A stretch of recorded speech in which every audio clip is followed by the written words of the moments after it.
기독교는 생명의 종교입니다. 그리고 우리가 믿는 복음은 생명의 복음입니다. 생명의 복음 또는 삶의 복음이라 할 때 거기에는 두 측면이 포함됩니다. 하나는 복음으로 말미암아 우리가 죽음에서 생명으로 옮겨졌다는 것이고, 다른 하나는 그 복음이 우리의 계속되는 삶 속에서 근거가 되고 또 추동력이 된다는 것입니다. 따라서 여기에는 기독교 신앙의 핵심이 되는 두 가지 문제가 관련되어 있다고 할 수 있겠는데요. 하나는 사느냐 죽느냐의 문제이고, 다른 하나는 어떻게 사느냐의 문제입니다. 죽느냐 사느냐, 그리고 어떻게 사느냐. 이번 주일과 다음 설교는 이런 주제들을 다루어 보려고 합니다. 좀 무겁고 까다로운 주제가 될 것입니다.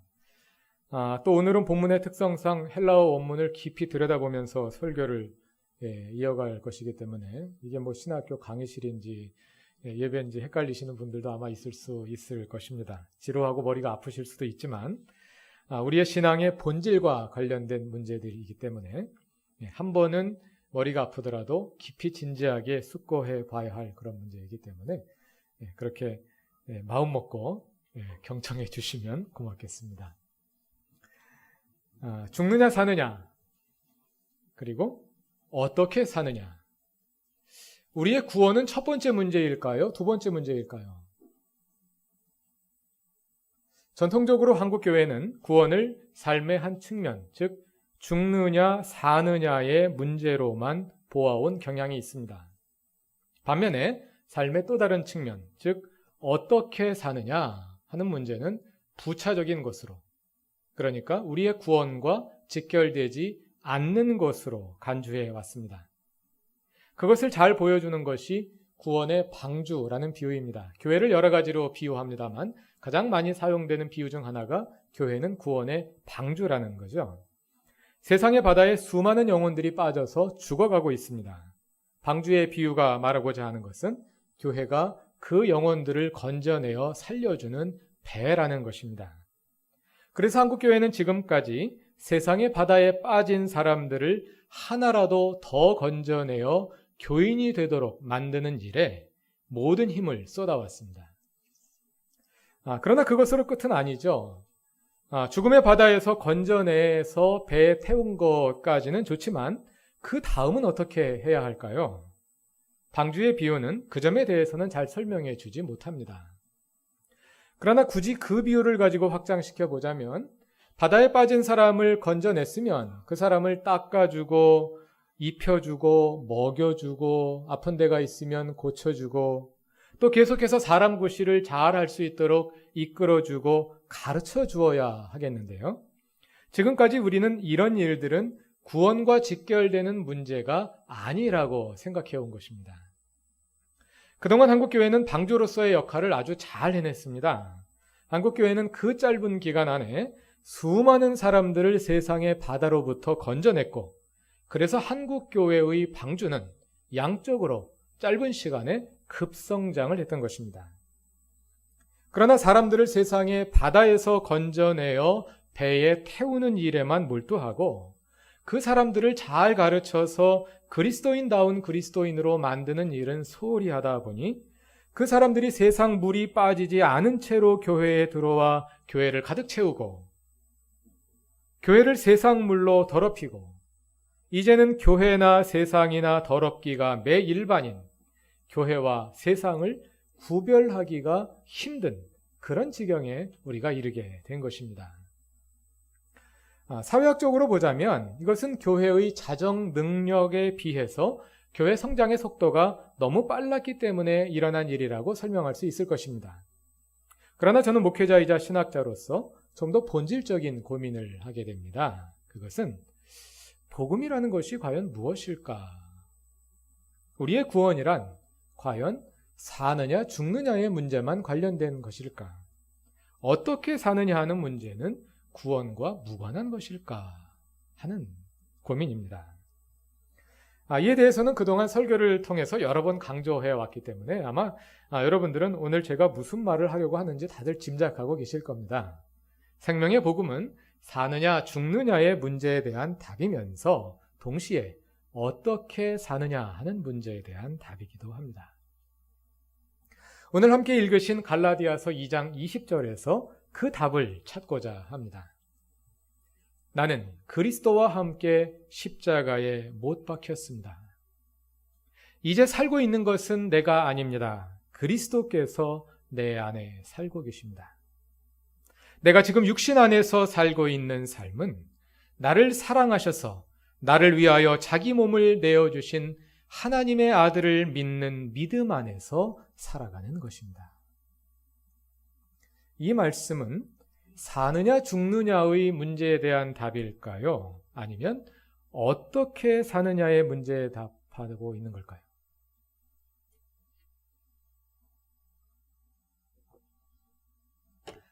본문에 죽었다는 동사가 직접 나오지는 않습니다. 그러나 내가 그리스도와 함께 십자가에 못 박혔다. 이 말은 죽었다는 뜻이겠지요. 그리고 이어서 이제 살고 있는 것은 내가 아니다. 이렇게 말합니다. 죽었다, 살았다 이런 이야기가 나오지 않습니까? 죽음과 삶에 대한 이야기입니다. 그러니까 죽느냐 사느냐의 문제라고 할 수 있습니다. 그러나 그것만은 아닙니다. 둘째 문장이 뭐라고 말하나요? 이제 살고 있는 것은, 만일 이것이 단순히 죽느냐 사느냐의 문제라면 이제 살아난 것은 이렇게 말해야 될 것입니다. 그렇죠? 이제 살아난 것은, 그게 아니라 이제 살고 있는 것은, 삶이 지속되고 있는 것입니다. 이것은 단지 죽느냐 사느냐의 문제일 뿐만 아니라 어떻게 사느냐의 문제에 관해서 말하고 있는 것입니다. 그러니까 본문에는 두 가지 문제가 다 들어 있습니다. 갈라디아서 2장 20절은 우리가 그리스도 안에서 얻은 생명 또는 삶은 죽느냐 사느냐의 문제일 뿐만 아니라 어떻게 사느냐의 문제이기도 하다는 것을 잘 보여주는 말씀입니다. 이제 본문을 좀 더 자세히 읽어보도록 합시다. 본문을 크게 세 부분으로 나눠볼 수 있습니다. 첫 번째 부분은 나는 그리스도와 함께 십자가에 못 박혔습니다. 짧은 문장입니다. 두 번째 부분은 이어지는 두 문장입니다. 이제 살고 있는 것은 내가 아닙니다. 그리스도께서 내 안에 살고 계십니다. 그리고 세 번째 부분은 본문 후반부 전체를 차지하는 기 문장입니다. 내가 지금 육신 안에서 살고 있는 삶은 나를 사랑하셔서 나를 위하여 자기 몸을 내어주신 하나님의 아들을 믿는 믿음 안에서 살아가는 것입니다. 이렇게 나누어서 첫 부분부터 살펴보겠습니다. 나는 그리스도와 함께 십자가에 못 박혔습니다. 이것은 이 구절의 첫 부분이면서 이 구절 전체를, 갈라디아서 2장 20절 전체를 요약하고 있는 핵심이기도 합니다. 우리말로는 길지만 헬라어로는 딱 두 단어로 되어 있습니다. 크리스토 스윈에스타우로마이, 두 단어입니다. 다 같이 한번 따라해 보시겠습니까? 크리스토 스윈에스타우로마이, 크리스토 스윈에스타우로마이, 다 같이 크리스토 스윈에스타우로마이, 두 가지 단어로 되어 있습니다. 크리스토라는 단어는 그리스도, 크리스토스라는 단어의 헬라어의 역격인데요. 여러 가지로 번역될 수 있습니다. 그리스도와 함께, 그리스도에게, 그리스도라는 견지에서 여러 가지로 번역될 수 있거든요. 문법적으로. 근데 여기서는 그리스도와 함께, 가장 적절한 번역입니다. 그 다음에 스윈에스타우로마이, 이 단어는 십자가에 못 박다, 스타우로라는 동사의 현재 완료형입니다. 이 구절을 이해하기 위해서는 헬라어 시제를 이해할 필요가 있습니다. 오늘 머리 아픈 부분이 두 부분이 있는데 첫 부분입니다. 첫 부분이 머리가 좀 덜 아프고요. 두 번째는 조금 더 아플 수도 있습니다. 자, 첫 부분은 뭐냐면요. 헬라어의 현재 완료라는 게 뭘 의미하느냐. 이걸 알면은 본문을 아주 정확하게 이해할 수가 있습니다. 영어에도 현재 완료가 있지 않습니까? 영어나 다른 언어, 서양 언어에서 현재 완료는 그 동작이 과거와 현재 사이에서 이루어졌다는 뜻이죠. 근데 헬라어에서 현재 완료를 쓰면 그 강조점이 동작의 결과에 주어집니다. 과거에 이루어진 동작의 결과가 지금까지 그대로 이어지고 있다. 그런 뜻입니다. 이게 무슨 말인가 하면은요. 예를 들어서 어떤 사람이 교도소장으로 오랫동안 재임하다가 정년 은퇴를 하면서 퇴임연설에서 이런 말을 했다고 생각해 봅시다. 나는 재직 중에 400명의 죄수들을 석방시켰습니다. 그럼 영어로는 이렇게 말하겠죠. I have released 400 prisoners. 이렇게 말하겠죠. 영어에서 현재 완료로 말하면 그것은 재직하는 동안에 400명의 죄수들을 석방시킨 그 동작을 말하는 겁니다. 근데 그 죄수들이 나갔다가 다시 감옥으로 들어왔을 수도 있잖아요. 그 문제가 되지 않는 겁니다. 그냥 석방시킨 그 동작만을 의미하는 겁니다. 근데 헬라어로 나는 재직 기간 동안 400명의 죄수들을 석방시켰습니다. 이렇게 헬라어 현재 완료형으로 말하면 400명이 석방되어서 아직도 석방된 상태에 있다는 거예요. 다시 감옥으로 들어오지 않고 이런 차이가 있는 겁니다. 자, 본문에서 그리스토 스위네스 타우로마이 나는 그리스도와 함께 십자가에 못 박혀 죽었습니다. 못 박혔습니다. 현재 완료형으로 말한 거죠. 내가 십자가에 못 박혀 죽었다가 다시 살아났을 수도 있잖아요. 그게 아닌 거예요. 현재 완료형으로 말하는 것은 나는 십자가에 못 박혀 죽었고 아직도 죽어 있다는 겁니다. 나는 십자가에 못 박혔고 아직도 못 박혀 있다는 겁니다. 그러니까 이 본문을 더 정확하게 번역하자면 나는 그리스도와 함께 십자가에 못 박혀 있습니다. 이렇게 번역해야지 가장 정확한 번역이 될 것입니다. 그것이 그리스도인의 삶입니다. 그리스도인의 삶이란 그리스도와 함께 십자가에 못 박혀 죽어 있는 것, 아직도 죽어 있는 것, 그것이 그리스도인의 삶입니다. 그리스토 스위네스 타우로마이 나는 그리스도와 함께 십자가에 못 박혀 있습니다. 나는 아직도 십자가에 매달려 있습니다. 나는 아직도 십자가 위에서 그리스도와 함께 죽어 있습니다. 이것이 그리스도인의 삶의 본질이라는 것입니다. 자, 나는 그리스도와 함께 죽었습니다. 그러므로 나는 없습니다. 그럼 지금 살고 있는 것은 누구일까요? 본문은 대답합니다. 이제 살고 있는 것은 내가 아닙니다. 내가 아니라 그리스도께서 내 안에 살고 계십니다. 그리스도인의 삶이란 나는 십자가에 못 박혀 죽고 그리스도께서 내 안에 사시는 것입니다. 내가 있던 자리에 그리스도께서 계셔서 내가 아니라 그리스도께서 바라시는 것을 바라고 그리스도께서 가시는 곳으로 가고 내가 아니라 그리스도가 결정하고 온전히 그리스도께 이끌려 사는 것입니다. 그것이 그리스도인의 삶입니다. 그런데 본문을 계속 읽어 내려가서 세 번째 부분으로 가보면 앞부분과는 다른 새로운 상황이 전개되고 있는 것을 볼 수 있습니다. 내가 지금 육신 안에서 살고 있는 삶은 나를 사랑하셔서 나를 위하여 자기 몸을 내어주신 하나님의 아들을 믿는 믿음 안에서 살아가는 것입니다. 나는 이미 죽었습니다. 그렇죠? 그래서 이제는 나 대신 내 안에 있는 그리스도께서 살고 계십니다. 그런데 여기 나오는 여전히 살아있는 나는 또 누구일까요? 앞에 죽었다 그랬잖아요.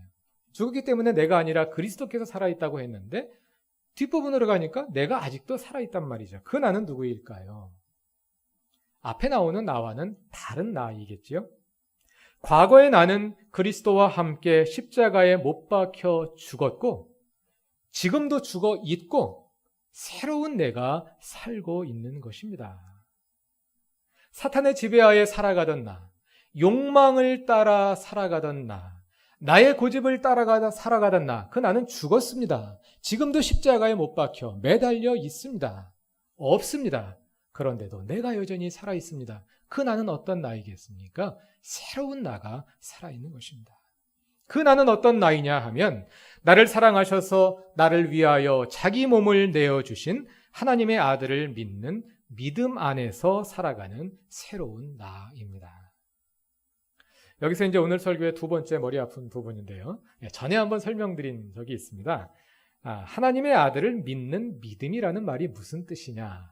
이겁니다. 이 어구가요, 헬라어 원문에 가깝게 직역하면 하나님의 아들의 믿음 이렇게 되어 있습니다. 우리 성경에 예수 그리스도를 믿는 믿음이라고 번역된 부분의 원문을 찾아보면 대부분 예수 그리스도의 믿음이라고 되어 있습니다. 본문에는 하나님의 아들을 믿는 믿음이라고 되어 있는데 원문에는 하나님의 아들의 믿음이라고 되어 있는 거죠. 이 말은 두 가지로 이해할 수 있습니다. 하나는 우리말 번역을 따라서 하나님 아들의 믿음을 하나님 아들을 믿는 믿음이라고 해석할 수도 있지만 다른 가능성이 있는 거죠. 하나님 아들의 믿음이 무엇이냐? 하나님 아들이 가진 믿음으로 이해할 수도 있는 거죠. 그렇죠? 하나님 아들의 믿음은 하나님 아들을 믿는 믿음을 뜻할 수도 있지만 하나님 아들이 가지신 믿음을 의미할 수도 있잖아요. 하나님의 아들의 믿음. 전통적인 해석은 하나님의 아들을 믿음의 목적어로 간주했습니다. 그러니까 하나님의 아들을 믿는 믿음이라고 번역하는 것은 하나님의 아들을 믿음의 목적어로 간주하는 거죠. 그런데 하나님의 아들이 가진 믿음이라고 옮기면 하나님의 아들을 믿음의 주어로 번역하는 거죠. 그러니까 하나님의 아들의라는 이 소유격 어구, 헬라어로는 속격이라고 말하는데 이 어구를 주어적으로 번역할 수도 있고 목적어적으로 번역할 수 있는 두 가지 가능성이 있는 겁니다. 전통적인 해석은 하나님의 아들을 믿음의 목적어로 간주해 왔기 때문에 우리에게는 하나님의 아들을 믿는 믿음이라는 번역이 더 익숙합니다. 그런데 이 믿음이라는 말의 본래적 의미를 알고 나면 생각이 달라질 수 있습니다. 우리는 믿음하면 무엇을 뜻합니까? 어떤 신념 체계에 동의하고 그것을 사실로 받아들이는 것을 믿음이라고 말하죠. 기독교에서 믿음, 그러면 예수님과 하나님에 대해서 형성된 교리 체계를 사실로 인정하고 받아들이는 것을 우리가 보통 믿음이라고 말하지 않습니까? 그런데 본문에서 쓰이고 있는 믿음이라는 말은 그것과 전혀 다른 뜻일 수 있다는 것입니다. 갈라디아서에서 바울이 믿음에 관해 말할 때 바울은 유대주의자들과 논쟁하는 가운데 있었습니다. 유대주의자들은 율법의 행위를 강조했고 바울은 우리는 율법의 행위로 의롭게 되는 것이 아니다 이렇게 논막하고 있지 않습니까? 이 논쟁 상대방들이 유대인들, 율법주의자들이기 때문에 바울은 그들과 논쟁하는 데 있어서 구약 성경을 가지고 논쟁합니다. 너희들이 구약 성경을 가지고 틀린 주장을 하는데 우리 구약 성경 한번 읽어보자 하면서 구약 성경을 해석해 주면서 유대주의자들의 공격을 논박하는 거예요. 특히 믿음에 대해서는 창세기 15장 6절에 아브라함이 하나님을 믿으니 이것을 그에게 의로 여기셨다 는 창세기 15장 6절과 그 다음에 하박국 2장 4절 오직 의인은 믿음으로 살리라 이 두 구절을 인용해 가면서 논쟁을 이어갑니다. 그렇기 때문에 우리가 믿음을 바로 이해하려면 이 창세기와 하박국에서 다시 말하자면 구약 성경 히브리어에서 믿음이라는 말이 뭘 가리키는 것인가 그것을 알아야 되겠죠. 믿음은 히브리어 명사 에메트 또는 에무나를 번역한 말인데요. 이 말의 뜻은 신실함, 진실함, 충성스러움 이런 뜻입니다. 신실함, 진실함, 충성스러움. 이것의 어원이 되는 동사가 아만이고요. 아만에서 파생된 말이 아멘입니다. 우리 기도가 끝날 때 아멘 하고 화답하지 않습니까? 아멘이 무슨 뜻일까요? 아멘.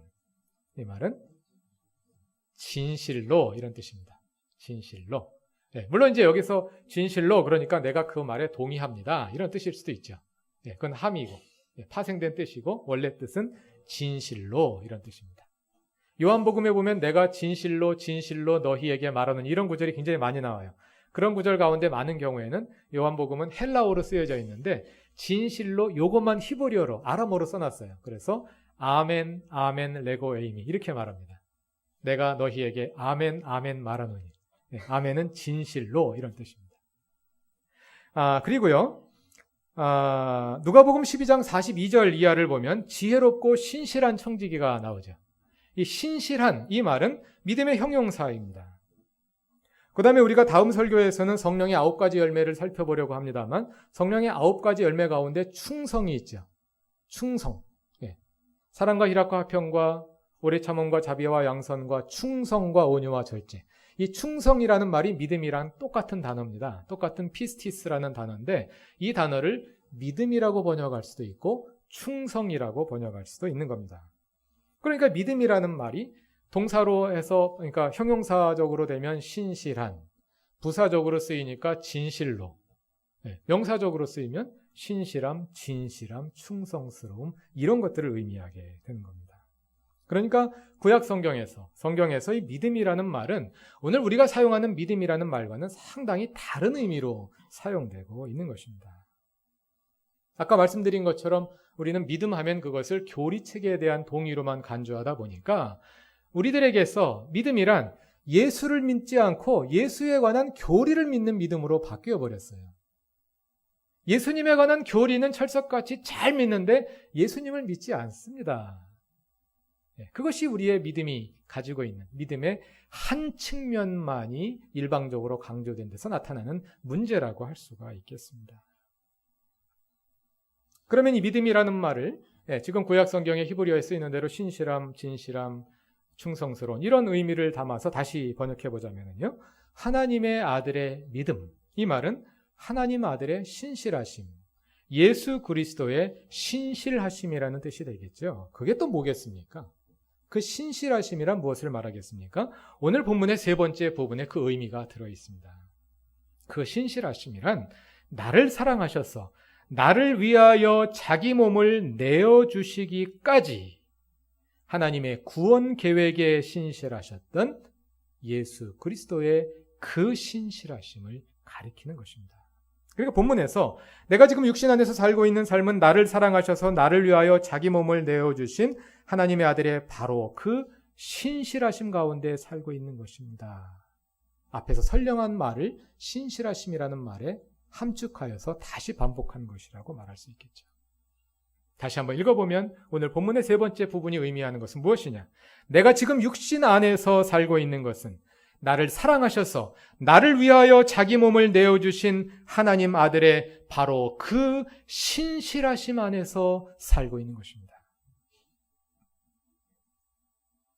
본문에서 내가 하나님의 아들의 믿음 안에서 살고 있다는 말은 내가 예수 그리스도의 신실하심 안에서 살고 있다는 말이고, 그 말을 다시 풀어보자면 나를 사랑하셔서 나를 위하여 자기 몸을 내어주신 그 내어주심 안에서 살고 있다, 그런 뜻입니다.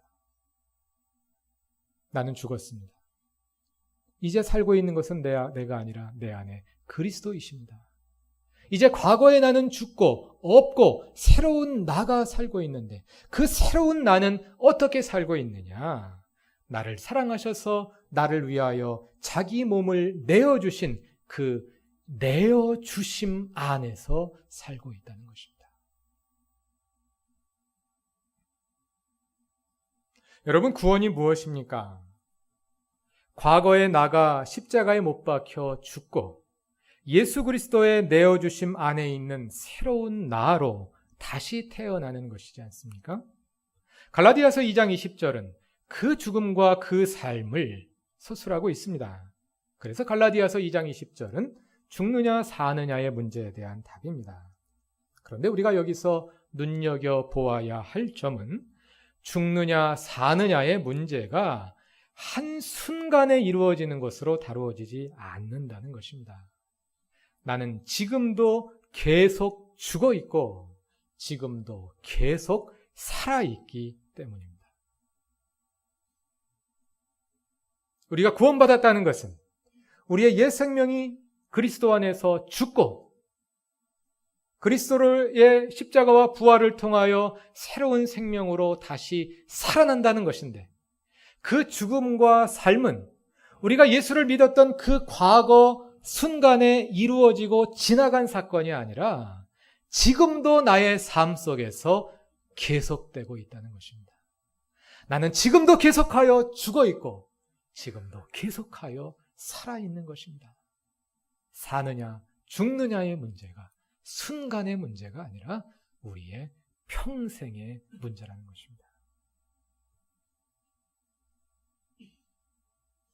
우리는 예수 그리스도의 십자가, 나를 사랑하셔서 나를 위하여 십자가 위에서 자신을 내어주신 그 신실하심으로 인하여 구원받았습니다. 우리의 구원의 근거는 십자가입니다. 그런데 그 십자가는 우리가 하나님 안에서 새 생명을 얻어 그리스도인이 되던 그 순간에만 적용되는 이례적 사건이 아니라 우리 그리스도인의 삶에 우리와 함께 지속되는, 매일매일의 사건이라는 것입니다. 왜냐하면 우리는 여전히 예수 그리스도와 함께 십자가에 못 박혀 있기 때문입니다. 그래서 구원은 일회적 사건이 아니라 우리의 삶을 통해 지속되는 사건입니다. 그래서 구원은 단순히 사느냐 죽느냐의 문제일 뿐만 아니라 어떻게 사느냐의 문제이기도 하는 것입니다. 더 정확히 말하자면 죽느냐 사느냐 하는 문제와 어떻게 사느냐 하는 문제는 두 개의 서로 다른 별개의 문제가 아니라 동일한 한 문제의 양면이라는 것입니다. 어떻게 살아야 합니까? 예수 그리스도와 함께 십자가에 못 박혀 죽어 있는 상태로 살아가는 것입니다. 그리스도 스위네스 타우로마이. 나는 그리스도와 함께 십자가에 못 박혀 있습니다. 그 상태로 살아가는 것입니다. 그것은 내가 사는 것이 아니라 내 안에 그리스도께서 사는 것입니다. 과거에 나는 죽고 새로운 나로서 살아가는데 그 새로운 나는 어떻게 살아가느냐? 나를 사랑하셔서 나를 위하여 자기 몸을 내어주신 예수 그리스도의 내어주심 안에서 살아가는 것입니다. 그래서 그리스도인의 삶은 율법이 아니라 은혜입니다. 왜냐하면 내 힘으로 사는 것이 아니라 내 안에서 그리스도께서 사시고 그 예수 그리스도가 십자가에서 자신을 내어주신 그 내어주심 안에서 사는 것이기 때문입니다. 그리스도의 내어주심 안에서 산다. 은혜 가운데 살아간다. 그건 또 무슨 뜻이겠습니까? 아직 모호하죠? 다음 설교에서는 이 내용을 우리가 구체적으로 더 살펴보고자 합니다. 다음 설교에서는 어떻게 살 것이냐의 문제에 초점을 맞추고 우리가 그리스도 안에서 은혜 가운데 살아가는 삶, 예수 그리스도의 내어주심 안에서 살아가는 삶, 내가 아니라 그리스도께서 내 안에서 사시는 삶은 어떠한 삶인지 더 생각해 보도록 하겠습니다. 다 같이 기도드리겠습니다. 생명의 하나님, 주님으로 말미암아 우리가 여기에 있고 또 주님으로 말미암아 우리가 그 생명을 이어갑니다. 우리를 죽음으로부터 삶으로 옮기신 그 능력이 주님 안에 있습니다. 뿐만 아니라 우리가 그 생명을 누리며 이 땅에서 살아갈 힘도 그리고 어떻게 살아야 할지에 대한 답도 오직 주님으로부터 옵니다. 오직 주님께서 우리의 삶을 이끌어 주셔서 우리가 온전히 예수 그리스도의 내어주심 안에서 은혜의 삶을 살아갈 수 있게 하옵소서. 예수님의 이름으로 기도드립니다. 아멘.